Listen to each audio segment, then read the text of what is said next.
Now till now we have discussed 1-2 examples. Now I have written on the board the solubility of 1A group members, the solubility of hydroxides, chlorides, oxides, carbonates, bicarbonate increases down the group. Solubility down the group जाने पे increase होती है, और यदि solubility नीचे जाने पे increase हो रही है, इसका मतलब आप conclusion निकाल सकते हैं कि lattice energy ज्यादा तेजी से गिर रही है when compared to the hydration energy. नीचे देखें तो nitrate, chloride, bromide, iodide decreases down the group. Nitrate, chloride, bromide, iodide decreases down the group. इसका मतलब नीचे जाने पर लैटिस एनर्जी उतनी तेजी से कम नहीं हो रही है जितनी तेजी के साथ में हाइड्रेशन एनर्जी कम हो रही है. So you can note down whatever is written on the board. Note it down. So that was solubility of 1A.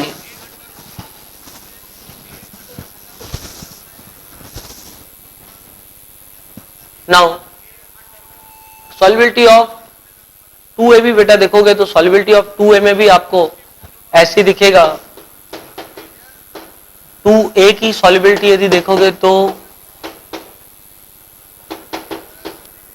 वहां पर भी देखने में पता लगेगा कि solubility थोड़ा सा वेरिएशन होता है वहां पे, जैसे sulphates, chromates, carbonates, bicarbonates, oxalate, bicarbonate and chlorides, bromides, iodides. Actually यदि सल्फेट की याद है तो बाकी सबकी सेम चलेगी, मतलब सल्फेट की डाउन द ग्रुप घटती है, so solubility decreases down the group. Solubility decreases down the group. जबकि यदि ऑक्साइड्स की, क्लोराइड्स की, हाइड्रोक्साइड्स की सॉल्युबिलिटी देखोगे तो 8 और से solubility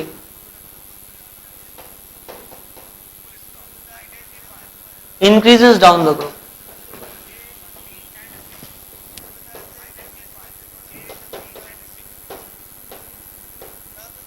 Increases down the group. Obviously you can write here the solubility is decreasing. इसका मतलब hydration energy decreases more rapidly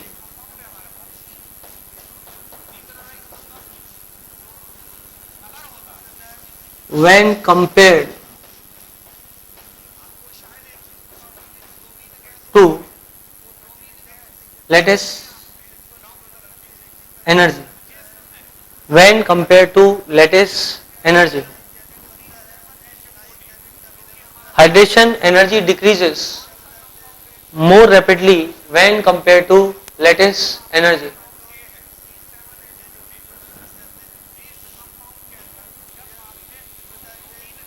Here lattice energy decreases more rapidly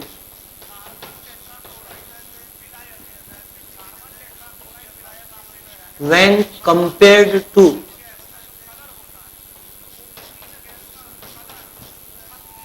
hydration energy.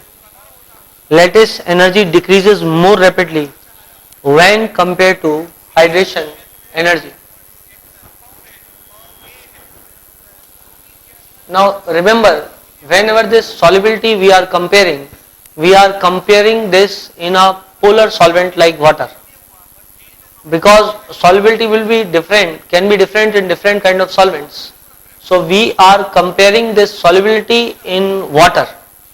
इसके आगे ग्रुप पे जाने पे कोवलेंट करेक्टर बढ़ता जाता है. Now when we discuss this covalent character, then in some of the chapters, although this solubility I have given you here, but I will rediscuss this in S block once again when I will discuss with you the solubility part in S block. Now I will also discuss with you solubility part in P block, because there the covalent character will start increasing, and as the covalent character will increase, the solubility in water will decrease. Exactly why, this you will understand, we will discuss when we will discuss about the covalent bonds. So here the solubility के कुछ example मैंने आपसे discuss किए हैं. Exam point of view से ये example ज्यादा important है सॉल्युबिलिटी के. जब मैं आपको कोवलेंट बॉन्ड के बारे में बता दूंगा तो उसकी सॉल्युबिलिटी के बारे में भी बताऊंगा. यहाँ पे मेनली जो बॉन्ड ऑपरेट कर रहे थे वो आयनिक बॉन्ड थे. लेटिस एनर्जी वाला फैक्टर काफी डोमिनेटिंग था. हाइड्रेशन एनर्जी यहाँ पे काफी अच्छा होगा. जब कोवलेंट बॉन्ड बन जाएंगे तो आयंस नहीं बनेंगे या आयंस कम बनेंगे, जिनके कारण हाइड्रेशन एनर्जी वाला फैक्टर जो है उतना ज्यादा काम का फैक्टर नहीं रह जाता. लेटेस्ट एनर्जी वाला फैक्टर थोड़ा कम हो जाता है, इसलिए वहां पे सॉल्युबिलिटीज हम अलग तरीके से देखने लग जाते हैं. We will discuss that after we discuss about the covalent bonds. Now we will begin with a new topic, dipole movement. Very important topic as far as the exam is concern. So right topic, dipole movement.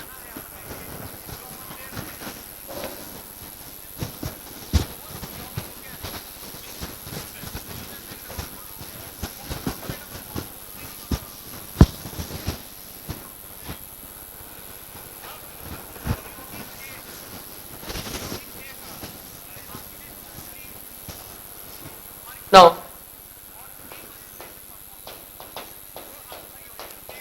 dipole moment. See, dipole moment का क्या मतलब है? Dipole moment indicates about percentage ionic character in a covalent bond. मैंने अभी तक आपसे covalent bond discuss नहीं किया है, पर कभी कभी लेक्चर पढ़ाते हुए मैंने आपसे कोवलेंट बॉन्ड के बारे में थोड़ा आइडिया जरूर आपको दिया है. कोवलेंट बॉन्ड ऐसा बॉन्ड होता है जो दो एटम्स के बीच इलेक्ट्रॉन्स की शेयरिंग द्वारा बनता है. मेरे पास 7 इलेक्ट्रॉन है, मेरा नाम फ्लोरीन है. मेरे दोस्त के पास 7 इलेक्ट्रॉन है, उसका नाम भी फ्लोरीन है. हम दोनों एक एक इलेक्ट्रॉन शेयर करते हैं और इस तरीके से अपना ऑक्टेट कंप्लीट कर लेते हैं. इसको बोलते हैं कोवलेंट बॉन्ड. यदि मैं अपने दोस्त से ये सोचूं कि इलेक्ट्रॉन छुड़ा लूं, तो वो भी मुझसे कोई कमजोर नहीं है, तो मैं उससे इलेक्ट्रॉन तो नहीं छुड़ा पाऊंगा, उसका आईपी बहुत ज्यादा हाई है, तो ऑब्वियसली ये प्रोसेस तो नहीं होगा. इसलिए हम लोग एक म्यूचुअल एग्रीमेंट करेंगे कि हम एक एक इलेक्ट्रॉन शेयर करेंगे और इससे हमारा ऑक्टेट कंप्लीट रहेगा. इसको बोलते हैं कोवलेंट बॉन्ड. कोवलेंट बॉन्ड में यदि परफेक्ट शेयरिंग हो रही है तो इलेक्ट्रॉन जो है, आइडियली मैं मान के चलूंगा इलेक्ट्रॉन मिड में रखे मेरे और मेरे दोस्त के, तो ना तो इलेक्ट्रॉन एक्स्ट्रा मेरी तरफ है और ना इलेक्ट्रॉन एक्स्ट्रा उसकी तरफ है. इसका मतलब ना उस पर पॉजिटिव चार्ज आएगा और ना मुझ पर नेगेटिव चार्ज आएगा, या इसका वाइस वर्सा. हम दोनों पे किसी प्रकार का चार्ज नहीं होगा, क्योंकि इलेक्ट्रॉन्स का डिस्ट्रीब्यूशन बिल्कुल बराबरी से हुआ है. हम दोनों के ठीक मध्य बीच में इलेक्ट्रॉन्स रखे हुए. हालांकि ये बहुत ही ज्यादा सिंपलिस्टिक एक्सप्लेनेशन है, क्योंकि electrons are actually shared. But explain करने के लिए बात मैं आपको यदि बताऊं, तो जैसे ये एक फ्लोरीन है, ये एक और फ्लोरीन है, और इनके बीच एक कोवलेंट बॉन्ड बना हुआ है, तो मैं ऐसा मानता हूं कि इनके ठीक सेंटर पर इधर 2 इलेक्ट्रॉन रखे हैं. ना ये 2 इलेक्ट्रॉन इसकी ओर ज्यादा है, ना 2 इलेक्ट्रॉन इसकी ओर ज्यादा है. This is a perfect covalent bond. Later on we will also discuss that there is nothing like 100% covalent character. दुनिया में कोई भी चीज 100% नहीं है. आयनिक करेक्टर की बात करेंगे तो 100% आयनिक करेक्टर नहीं होता. कोवलेंट करेक्टर की बात करेंगे तो 100% कोवलेंट करेक्टर नहीं होता. पर अभी मैं आपको ये चीज नहीं सिखा पाऊंगा, क्योंकि इस चैप्टर के अंत में जाके टॉपिक आएगा van der Waals forces. Van der Waals forces पढ़ाने के बाद में मैं आपको ये बात जरूर सिखा दूंगा कि क्यों 100% कोवलेंट करेक्टर पॉसिबल नहीं है. नाउ यदि मान ले बेटा यही बॉन्ड H और F के बीच बना होता, एक म्यूचुअल एग्रीमेंट हुआ 2 लोगों के बीच में, we will share the electrons, but इसमें F ज्यादा ताकतवर निकला, F क्या करेगा, इलेक्ट्रॉन डेंसिटी अपनी ओर विड्रॉ करेगा and hence it will bear a delta negative charge and it will bear a delta positive charge. Partial charges will appear on their heads. Partial charges उनके ऊपर appear होना शुरू हो जाएंगे. So this is a type of ionic nature. The creation of charges is a type of ionic nature. Now let me discuss one more example. HCl, HBr, HI. In periodicity I discussed with you the concept of electronegativity. जहां पे मैंने बोला covalent bond के अंदर एक atom में कितना ज्यादा इलेक्ट्रॉन खींचने की शक्ति है अपनी ओर, उसे इलेक्ट्रोनेगेटिविटी कहते हैं. Tendency to attract shared pair of electron towards itself is called as electronegativity. Fluorine uncle जितने ताकतवर हैं और वो अपनी ओर इलेक्ट्रॉन खींचते हैं, उतने ताकतवर क्लोरीन अंकल नहीं है, तो वो इलेक्ट्रॉन अपनी ओर उतना नहीं खींच पाएंगे.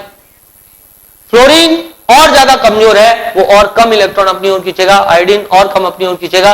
इसका मतलब जो चार्जेस अपीयर होंगे इनके सर पर वो कम होते जाएंगे. यदि इस पर डेल नेगेटिव, जस्ट हाइपोथेटिकल, इतना बड़ा बना दो, इतना ही बड़ा डेल पॉजिटिव इधर बना दो, तो इस पर ये ऑब्वियसली थोड़ा सा छुटकू हो जाएगा, ये और छुटकू हो जाएगा और ये और छोटा हो जाएगा. Now what we can see here is percentage ionic character कहां पर ज्यादा है. वहां पर आयोनिक करेक्टर ज्यादा होगा जहां पर आयनिक करेक्टर वहां पर ज्यादा होगा जहां पर आयंस एक्चुअली ज्यादा बने हैं. यदि मैं HF को देखूं तो HF में चार्जेस ज्यादा हैं, चार्जेस ज्यादा होने का मतलब आयनिक करेक्टर ज्यादा होगा. So what I measure by the dipole moment is percentage ionic character in A covalent bond. क्योंकि सारे कोवलेंट बॉन्ड एक ही जैसे नहीं होते, सारे कोवलेंट बॉन्ड में म्यूचुअल शेयरिंग बराबरी की नहीं होती है. देयरफॉर कोवलेंट बॉन्ड के अंदर परसेंटेज आयनिक करेक्टर मेजर करते हैं, जिसके द्वारा उस चीज को बोलते हैं dipole movement. So I can write here it indicates about percentage ionic character present in a covalent bond. Percentage ionic character किसी कोवलेंट बॉन्ड में कितना होता है वो डाइपोल बताता है. Now dipole, what a dipole is. Dipole is represented by this mu which is equal to product of charge into D, and this charge is charge on an ion. For example, I take a case of HF. Obviously there is del positive, obviously there is del negative. The positive charge here is the amount of charge. The charges will be equal. मतलब जब भी दो atom के बीच में charges होंगे तो उनके बीच चार्जेस इक्वल होंगे. जितना एक अपनी ओर खींचेगा उतना ही अपोजिट वाले पे पॉजिटिव चार्ज बन जाएगा, उतना ही चार्ज सामने वाले पे नेगेटिव चार्ज बन जाएगा. सो चार्जेस आर ऑलवेज इक्वल. मतलब H पे भी उतना ही चार्ज रहेगा जितना कि F पे चार्ज रहेगा. जब भी कोवलेंट बॉन्ड में इस तरीके से हम देखेंगे तो that is this charge into distance. This D indicates distance between two nuclei. जिन दो लोगों के बीच में कोवलेंट बॉन्ड है, जिन दो एटम्स के बीच में कोवलेंट बॉन्ड है, उनके न्यूक्लियाई का डिस्टेंस क्या है उसे D से रिप्रेजेंट करते हैं. This is Q and this is D. Now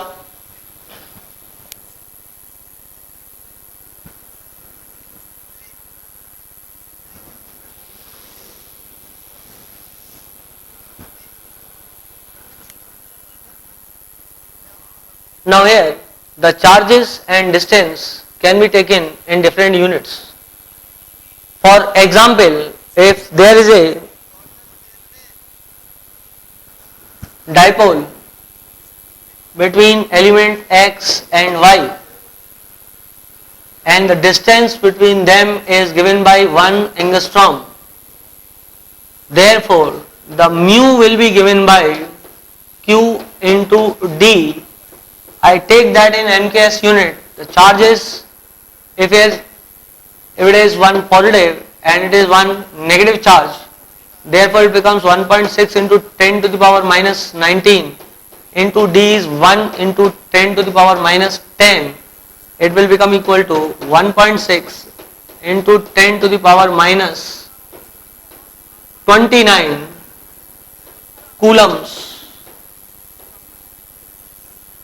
Coulomb meter, or you can write it 1.6 into 10 to the power minus 29 cm. So sometimes it is written in the book as cm and the variation of size is not there. So a student thinks this is centimeter. So obviously this is not a centimeter. This is coulomb meter. This is coulomb meter. Now अब तक कुछ बच्चों के दिमाग में ये सवाल आ भी सकता है कि सर आपने actually charge 1.6 into 10 to the power minus 19 लिया है, which is a charge of 1 electron, और कोवलेंट बॉन्ड में कभी भी फुल इलेक्ट्रॉन डेंसिटी का ट्रांसफर नहीं होगा. तो this is not 1.6 into 10 to the power minus 19, it must be less than that. If you are thinking in that manner you are perfectly correct. यदि आप इस तरीके से सोच रहे हैं तो आप एकदम सही सोच रहे हैं. मैंने तो यहां पर एक एग्जाम्पल ले लिया, एक्स वाई एक कोवलेंट बॉन्ड है, और यदि ये कोवलेंट बॉन्ड है तो ऑब्वियस सी बात है कि इसके अंदर पूरा का पूरा इलेक्ट्रॉन ट्रांसफर नहीं हुआ है. पूरा का पूरा इलेक्ट्रॉन ट्रांसफर होगा तो आयनिक बॉन्ड नहीं हो जाएगा, बट कुछ अमाउंट में इलेक्ट्रॉन डेंसिटी ट्रांसफर हुई है. इसका मतलब this is only mu calculated. जब मैं एक्सपेरिमेंट करके देखूंगा तो एक्सपेरिमेंट करने पर मुझे पता लगेगा कि वैल्यू इतनी नहीं आई, इससे कम आई. मान लो बेटा एक्सपेरिमेंट करके जब मैंने देखा वैल्यू जो आई एक्सपेरिमेंटेशन के बाद में वो इससे 4 गुना कम आई. मतलब ये वैल्यू का वो वैल्यू 25% आई. तो मैं बोल दूंगा ये वैल्यू क्यों वेरी हुई होगी. ये वैल्यू वेरी हुई है ड्यू टू द चार्ज. मैंने जो चार्ज लिया है वो charge 1.6 into 10 to the power minus 19 है, पर ये चार्ज इतना हो ही नहीं सकता. ये चार्ज निश्चित रूप से इससे कम रहा होगा.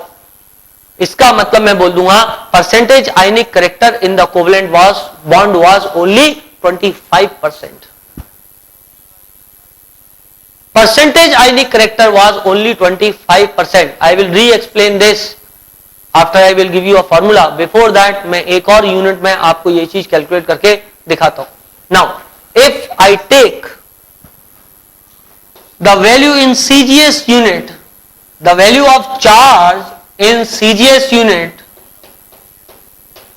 is given by 4.8 into 10 to the power minus 10 ESU, electrostatic unit.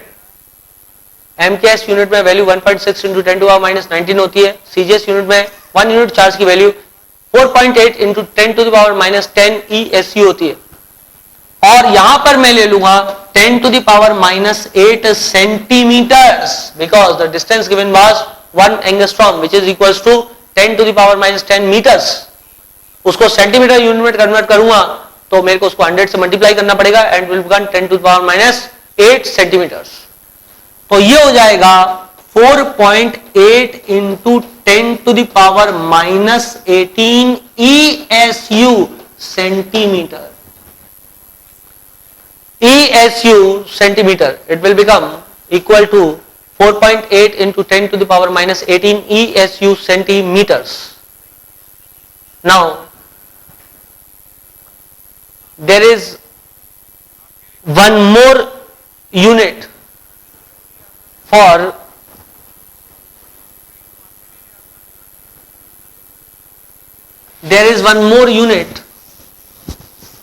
dipole moment which is given in debye,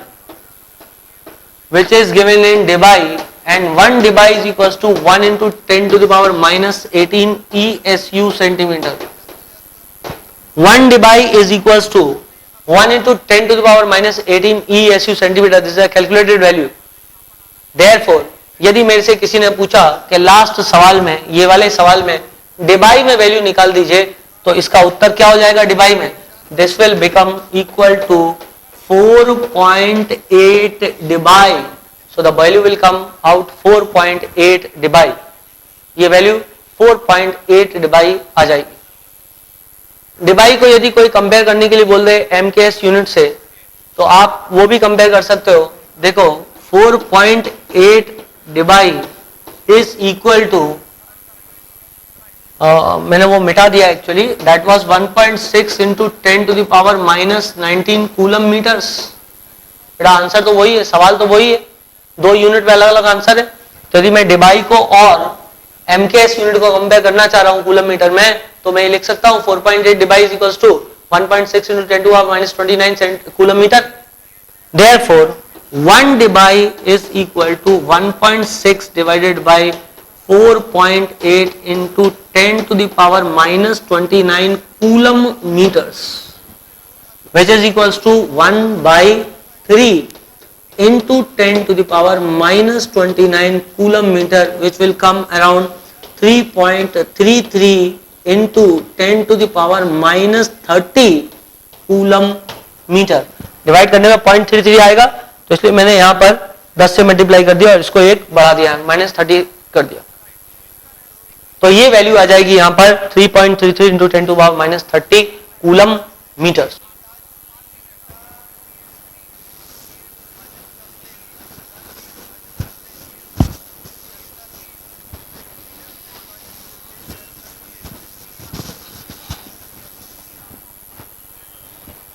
There is a formula for percentage ionic character. Percentage ionic character in covalent bond कितना हो सकता है?